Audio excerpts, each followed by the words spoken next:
Yo, my name's Aaron and welcome to your first ever acoustic guitar lesson. This lesson is designed to be a comprehensive starting point so that you don't develop any bad habits and something that you can actually refer back to time and again in the early stages of guitar playing, just to check on yourself, to check on your playing, to check all of those fundamental things are building in the right way. The first thing we want to ask ourselves when we're playing the guitar really is, are we comfortable holding the guitar? Okay, so I would opt for a seated position, definitely in the beginning. It's going to make things a little bit easier. You can worry about standing up later on with a strap, right? And you want to make sure, firstly, that this curve here is over your leg. If you're right-handed, then this curve is going to be over your right leg. Okay. One thing you want to avoid is this kind of slanting here. You don't want the guitar to be sloping or slanting that way too violently. And I know it's tempting in the beginning because obviously you're going to be trying to see what you're doing because you can't play without looking yet. It's going to be difficult, but you really do want just a minimal amount of slanting. It's not going to be totally straight like this, but you want it, the top part up against your body and then the bottom part almost up against your hip. Okay, and obviously different bodies, different shapes and that kind of thing are gonna be slightly different. So another thing you want to be wary of is the neck falling to the side like this. I see students sometimes the neck will fall quite far to one side, and so we want to make sure that we've always got a slight lift in the neck. Notice how the neck isn't horizontal like this, it's actually slightly upwards like this. And also notice, so I'm going to remove my fretting hand here from the neck. If I take this arm off, watch what happens. Whoa! The neck falls down, okay? So it's actually this arm here, which is the counterbalance on an acoustic guitar. An electric guitar will probably just stay most of the time because the weight distribution is a little bit different. But on this guitar, the neck is going to carry that way. So just be wary of that. And what you want is just this part of your arm here, this part of your under your forearm resting on this curve here. You don't want it round to the side, you don't want it in the gap there really, just somewhere around this point here. Another point is that a footstool might be handy. So my leg is actually on a footstool at the moment because I find this a little bit more comfortable. You can see my knee popping up there, all right, because my leg is actually on a footstool. And the footstool is probably about 8 inches off the ground, something like that. And what it means is that this guitar is less likely to fall away from me like this. If your leg is kind of slanting downwards, then your guitar might be more likely to kind of fall away from you. So just be wary of that. Also, if you're practicing guitar and you're not sitting on the right kind of chair, if you're sitting on a sofa, sofas can be terrible because they're low down and designed to be comfortable. They're designed for relaxing. They're not really designed for guitar playing. You slump right into them and then you get into this kind of really bad postural position. It's just not good. I'd get a proper chair if you can, or pick a proper chair from your house, or I don't know, go to the dump yard or the tip and get one from there. Okay. So we also need to know what the part names of the guitar are actually called as well. So the three primary part names of the guitar are the head, most often referred to as the head stock, but we've got head, neck and body. Okay. Now if we go back to the head stock of the guitar, we've got these silver things that we turn. These are called the tuners or the tuning pegs, all right? We turn them in one direction and the string is going to get looser and the pitch will get lower. We turn them in the opposite direction, the string will get tighter and the pitch will get higher. So just bear that in mind for later on when we're learning how to tune our guitars. This part here that my finger is sitting on most guitars, this will be bright white or solid black. Mine's kind of an off-brown colour, probably due to the age of the guitar, okay? And this is called the nut. And the reason it's important we know where the nut is because, again, later on when we get to learning how to read chord diagrams in this video, the nut is going to be of importance on the diagram so that you know about the orientation of the diagram. So just remember where the nut is. Let's come across to the body now. Now this big hole here, perhaps unsurprisingly, is called the sound hole. So we strike a chord, the strings vibrate in the air, the sound goes inside the sound hole, it knocks up against some specially crafted pieces of wood that are designed to project the sound outwards in the best way possible. So that's your sound hole. We have this pattern around the sound hole, which is known as a rosette. We've got this black bit of plastic here, right? And this is called your scratch plate, because when you're playing chords, there's a good chance that the pointy end of your plastic pick is going to scrape against your precious new wooden guitar, and that scratch plate is designed to stop it from getting scratched, okay? This chunk here is called the bridge, and when we come to picking individual notes and tuning later, the bridge is going to be of significance because it's going to be where we place our hand before we pick individual strings. So just remember what the bridge is. And then you've got these little stubbly bits here. Now these actually come out because when you need to replace one of your strings, when one of your strings gets old or breaks, what you'll have to do is, first of all, and make sure you do this, loosen the string at the tuning peg end, then you'll take the peg out, and then you can kind of get on with replacing the string. I'll stick a link to how to change strings in the description. Okay, so that's your bridge there. Then we have a really important feature of the guitar, and that is the frets. F-R-E-T, frets. And this first block here is known as fret 1. The next block is fret 2. The one after that is 3, 4, 5, 6, 7, 8, 9, 10, 11 and 12, okay? And guitars will generally, you'll have 19, 21, 22, 24 fret guitars, okay, depending on the guitar. On an acoustic, generally, it goes up to about fret 12 or 14 and then doesn't go any further. And when we come to read tab later in this video, we'll be referring to the actual frets as well, okay? So if I say, play fret 2 of the high E string, for example, with the first finger, well, I'll press it down and then pick the string with my pick. But don't worry about that too much for now. We've also got some dots on top of the neck here.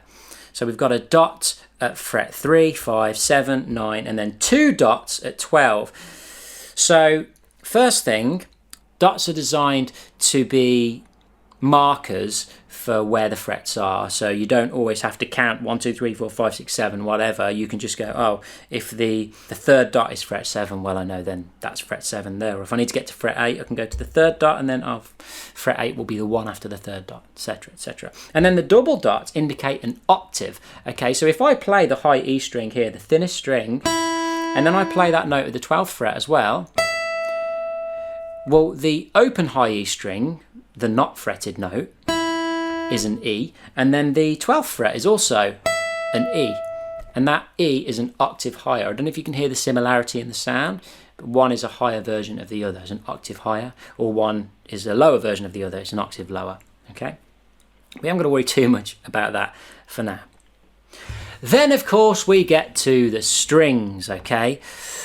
We need to be able to identify each individual string.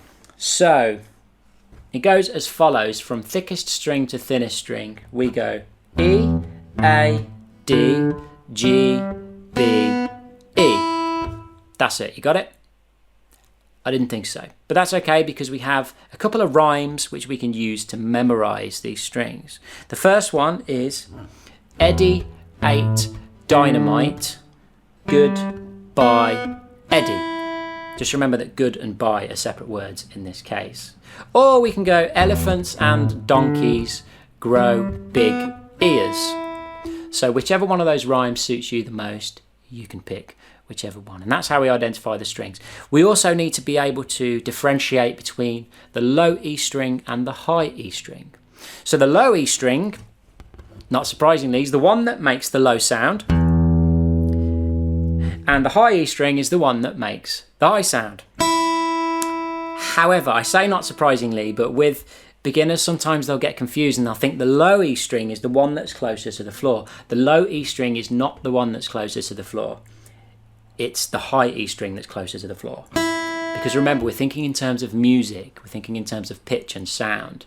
So the high E string is the one that makes the highest sound. The low E string is the one that makes the lowest sound. How do you correctly hold your guitar pick? Well, there are a few different ways that people do it. I'm not going to pretend there's only one way. And if you've already found the way that's super comfortable for you, then stick with that unless it looks horribly weird and you think you need to change it, okay?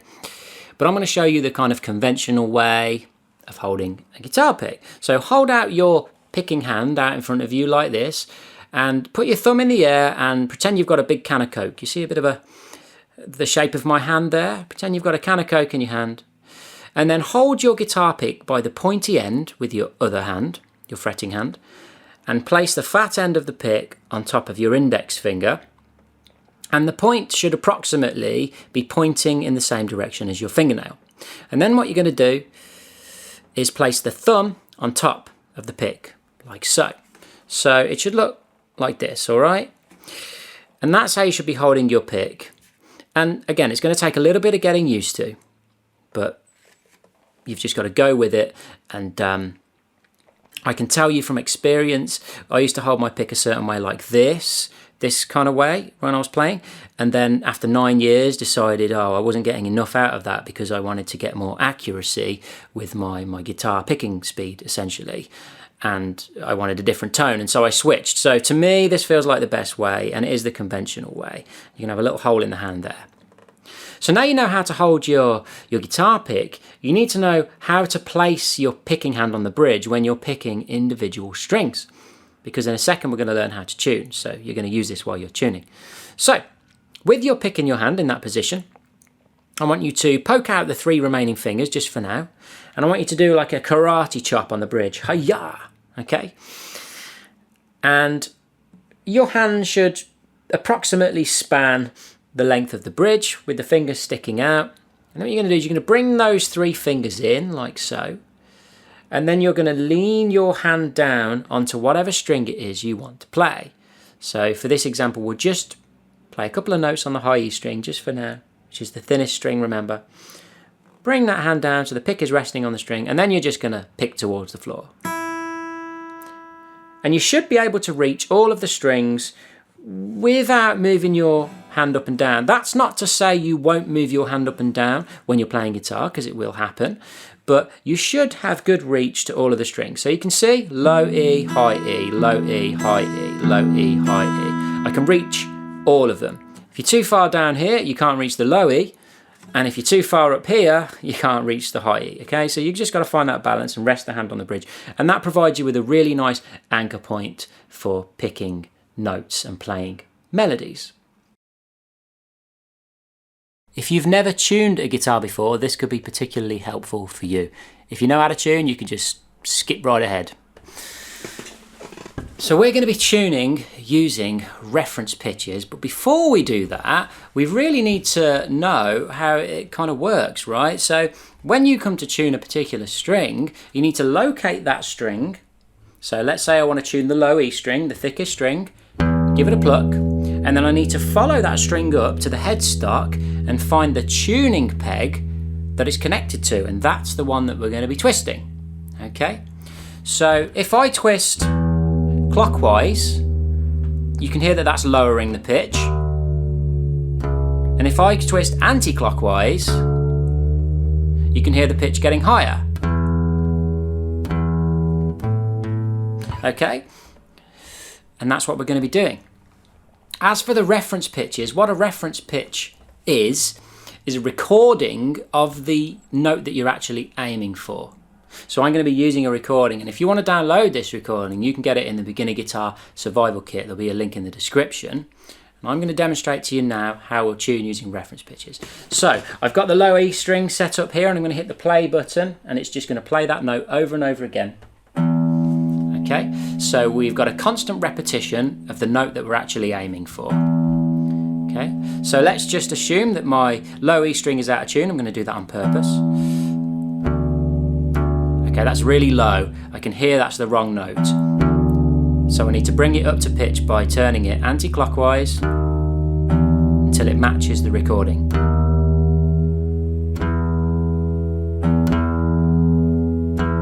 Okay? And that's how we would get the low E string in tune. So let's try it now with another string. Let's try it just with the high E string, okay?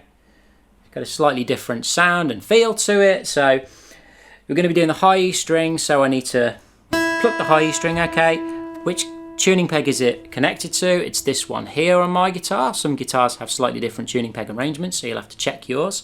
Probably will be the same as mine if it's an acoustic and it's your first guitar.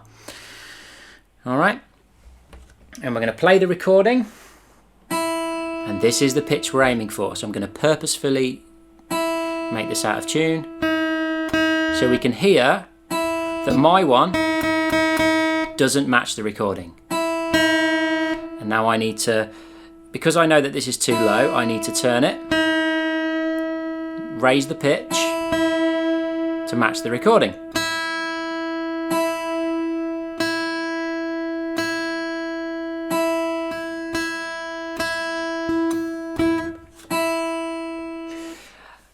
And you'll do that for every single string. And I do encourage you to use a tuner as well. The Fender tuning app is pretty good, and some of my students use that one. But practicing with these reference pitches will help you get really, really accurate with your tuning. So I recommend it highly. Let's talk about the optimal position for your fretting hand. Now this is just a guidance rule, and guitarist hands and guitarist thumbs will go all over the place, but I'm just going to give you some general sort of do's and don'ts, and then you can kind of find your own way from there. But notice the difference between what I'm doing now with this dropped wrist position and this.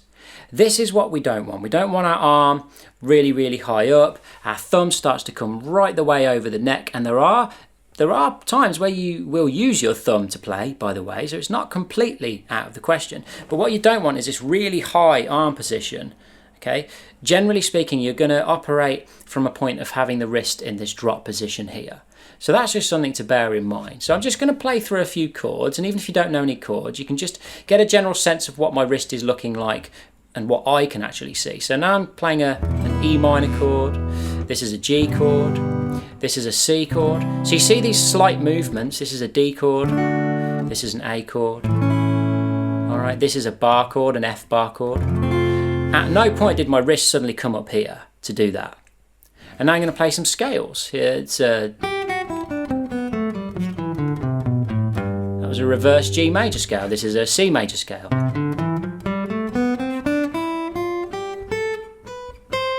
Okay, even as I was moving up the neck then, did you see that? My thumb was keeping relatively straight, and that's another point as well. Wherever you are on the neck, it needs to stay pretty much the same. And it's, you know, you are going to have slight variations, but again, you want to avoid this, okay? And you'll see players do all sorts of things, but just aim for that healthy drop in the wrist. And on a side note, you know, whenever your wrist gets tired when you're doing this kind of stuff, because it does feel very unnatural at first, give it a rest. 20 seconds rest, a minute rest. If it really hurts, then maybe you need to just take the rest of the day off. But come back to it, and those muscles will strengthen over time. Let's talk about the fretting hand. For most of you, this will be your left hand, the one that operates on the fretboard. Just for the record, the other one is your picking hand, the one that holds your pick, or you play with your fingers. Okay. So the fretting hand, we want to talk about the finger numbers and how we label them so that we know which ones to use when we're fretting notes. So it's really, really simple. We start on the thumb, and it goes thumb, 1, 2, 3, 4. Sometimes people will think it's 1, 2, 3, 4, 5, but it's not. That would be correct if you were playing the piano, but not for the guitar. It's thumb, 1, 2, 3, 4. Pretty straightforward, eh? So this chord diagram is an E minor chord. Okay, we can see the chord name at the top. Just below the chord name, we've got some noughts above the nut. Okay, so you see those circles.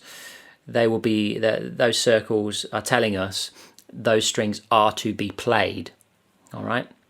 And then just below the circles, we've got the nut of the guitar. So remember earlier when I pointed to the nut here? This is the nut of the guitar. Well, that is where the nut is on the diagram, okay? And then as you can see, it's just like the first 4 frets of a guitar. On a chord diagram, that's all you're really going to see, 4 or 5 frets on any given diagram, because it's not necessary to show the whole guitar each time.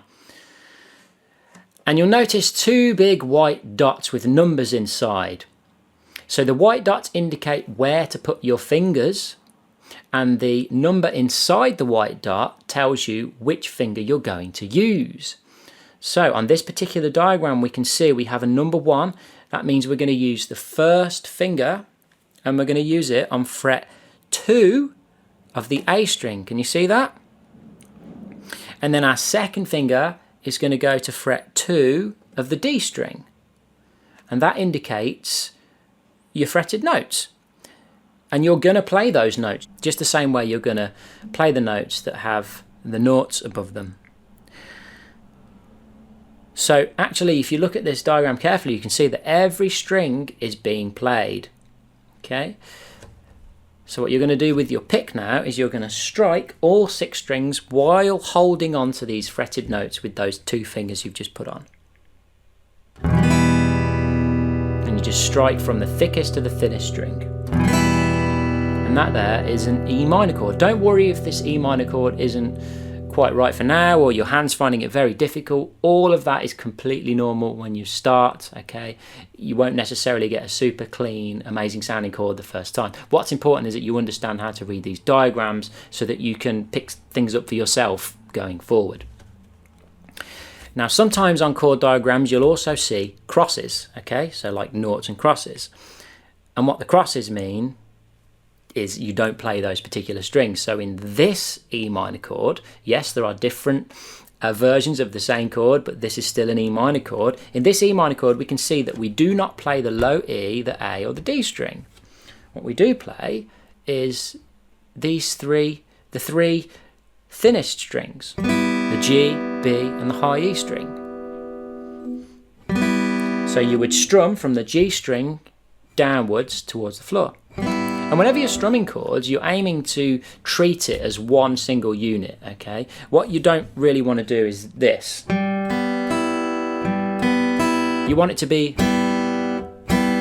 one solid note, okay? So why don't we zoom in on the guitar now and try a few simple guitar chords so we can actually get started playing some music.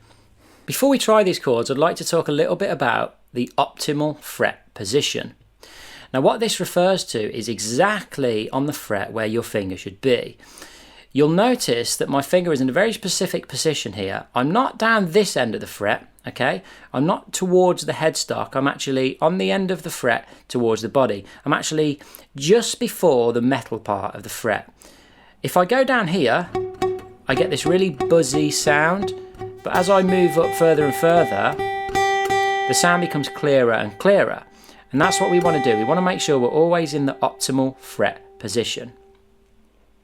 So let's try out these simple chords, okay? We're just going to be moving this one finger around, all right? That's all we're going to be doing here.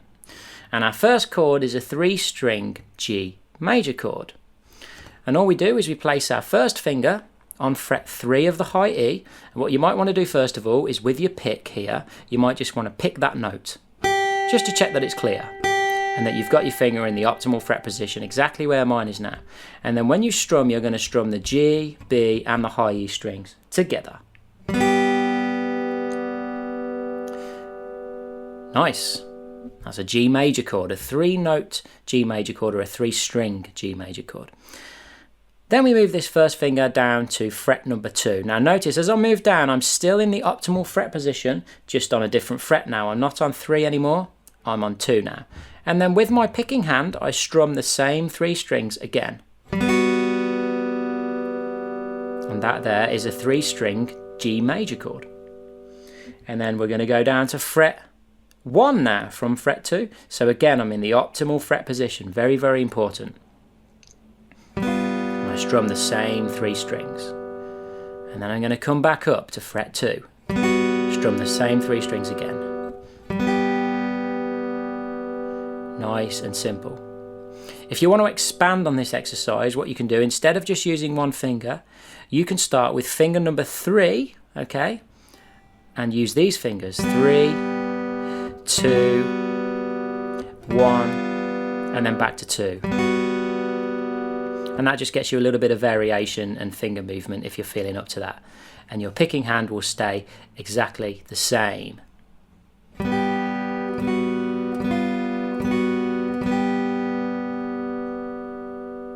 The only exception to this optimal finger position on the fret is when you're playing some chords, like an E minor chord, for example, like we played earlier. Well, it's impossible for them both to be in the optimal position just because of the physics of it, okay? This first finger is going to have to sit behind, and that's okay. But whenever you're playing things where it's possible to get them into the optimal fret position, then that's what you need to do. Reading guitar tab isn't the same as reading musical notation. Musical notation is inherently more complex than guitar tab. Guitar tab is actually a simplified form, and many people probably don't realise this, and it puts them off doing anything kind of theoretical or whatever, but guitar tab is actually pretty straightforward. So what you can see on your screen now is how music will be presented to you. This is one bar of music. And there are two distinct halves, okay? We've got the top half, which is your standard musical notation. On the left there, you've got that squiggly icon, which is called a treble clef.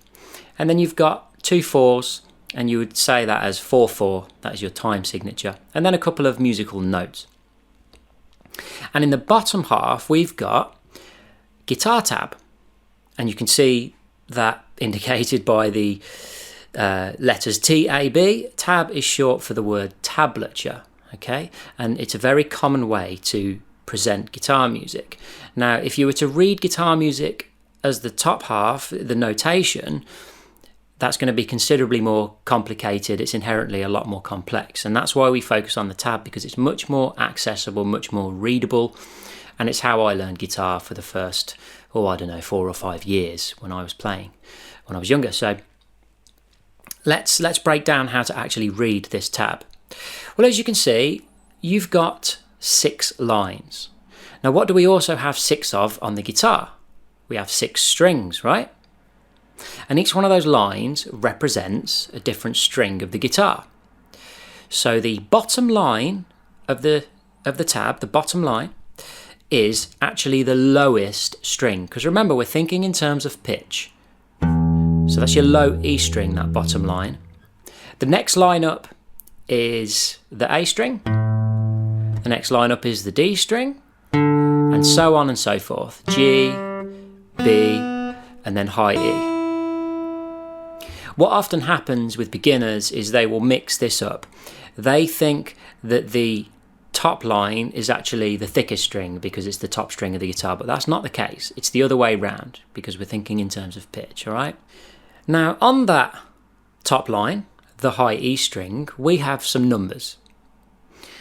And maybe you've already guessed this, but those numbers represent the frets of the guitar that you're going to play. So the fact that they've got numbers on it, you know you're going to be playing the high E string. Okay, so that's the first thing. And then the actual number tells you what fret of the high E string. Now, the first number is actually a 0, which means you pluck the open high E string, okay? So just do a downstroke on that towards the floor, the open high E string.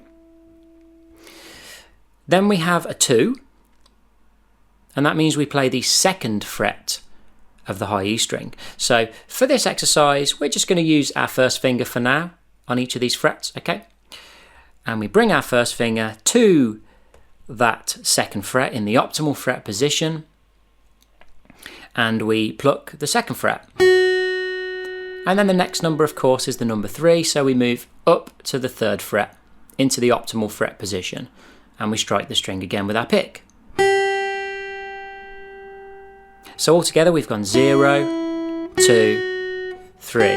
Now I'm talking about this optimal fret position, and what that means is when you're on any given fret, anywhere across the guitar neck, you always want to be in this position here. This is the optimal fret position, okay, on the 3rd fret. Not down here. Notice where my fingers moved to? It's moved much further down towards the headstock. And now I get this horrible buzzing sound. This is the middle of the fret. That can work somewhat. And this is the optimal fret position. You're just in front of the actual metal bar, all right? So that's your first line, 0, 2, 3. We've also got a few symbols above each of the numbers. So the first symbol, it kind of, if you ever played with Lego, it looks like a little Lego hairstyle that you could have, that you can clip onto your little Lego men, all right? Or it looks like the letter C kind of on its side. That indicates you're going to do a down pick towards the floor, down pick. So that first note, the 0 there, is down. Then we bring our first finger to the 2nd fret and we do an upstroke towards the ceiling. And then we bring our first finger to the 3rd fret and we do a downstroke once again towards the floor. And you see that upstroke is the one that looks like a V there. And that's kind of odd in itself because that V sort of looks like a down arrow. You might think it's a downstroke, but it's not. It's an upstroke. Now the final kind of piece of the puzzle to actually play this, you know, properly would be to use the appropriate fingers. Okay? That's something the tab doesn't tell you. Some tab will have fingers written on, but most of the time, 99% of the time, it's not going to have the finger numbers on it. You're just going to have to kind of become intuitive. But the more you play the guitar, the better at that you're going to get. So it's just a question of practice, really. So to play with the appropriate fingers here, we would go down on the open high E, an upstroke with the first finger on the high E, the 2nd fret, and then a downstroke with the 2nd finger on the 3rd fret of the high E. So we've gone 0, 2, 3, and we're using fingers 1 and 2, and you could create a little exercise out of that to get used to using those 2 fingers and just being sure to get them into the optimal fret positions there each time, no matter what finger you're using. Okay, so here's a couple more bars. Now, you'll notice that we've got a little line in the middle. Now, instead of just presenting you with 1 bar of music this time, you're presented with 2 bars of music. And each bar is separated by that line in the middle, and that's called a bar line. Simple enough, eh? And you'll notice that the first bar here is identical to what we just played. 0, 2, 3. Simple enough, right? But then in the next bar, we're moving to the next string up, right? Notice how those 3 numbers are the same, but they've moved to the next line down on the page, which means you're going to move down to the B string, which is the next thinnest string. So 0, 2, 3. All of the other information is the same. We're using the same 2 fingers on our fretting hand. And remember, we're going to become more intuitive with those as we go. And we're fretting the same notes in the same optimal fret position. We've just changed string. So if I was to play these 2 bars together and actually count in and play them to you how they would go, it would be like this. 1, 2, 3, and 4, and 1, and 2, 3, and 4, and 1, and 2, and 3, and 4. Okay, let's have a look at another example just so we can get used to this tab even further. And again, let me just reinstate, we're not concentrating on the notation at the top where the treble clef is. We're not in the top half with all of that musical notation, that complicated looking stuff. We're just doing the tab. That's what we're learning right now, okay? And this will cover you for a hell of a lot of mileage. In fact, as you read tab, what you'll find is you'll use a combination of listening to the song and then playing. You know, there's no rhythmical information here that we're gaining access to because we're not learning the notation at the top. So what I did when I was learning is I would listen to the song and then I would play using tab and then I'd listen again, and it was really good for learning by ear. Okay, so now you can see that these numbers, the numbers have changed slightly. We've now got 0, 2, 3, 2, all right? But we've moved to the bottom line, which, as we know, is the thickest string, the low E string. So we can also see that we've got our down, up strokes there as well. And on that low E string, we're going 0, 2, 3, 2. down, up with our pick, and then we finish with a downstroke on the low E towards the floor, like that. So you can see that there's a difference in the location of where these numbers are, right? Really, really obvious, but we're starting at the top of the tab on the high E string, now we're at the bottom on the low E string. And our last example here is how chords will be presented on tab. So first things first, the actual chord name, not always, but sometimes, will be written above the tab, just above the actual notation part. And we can see that it's a chord because the numbers are stacked on top of one another. Okay, so they're not played in sequence, they're played simultaneously.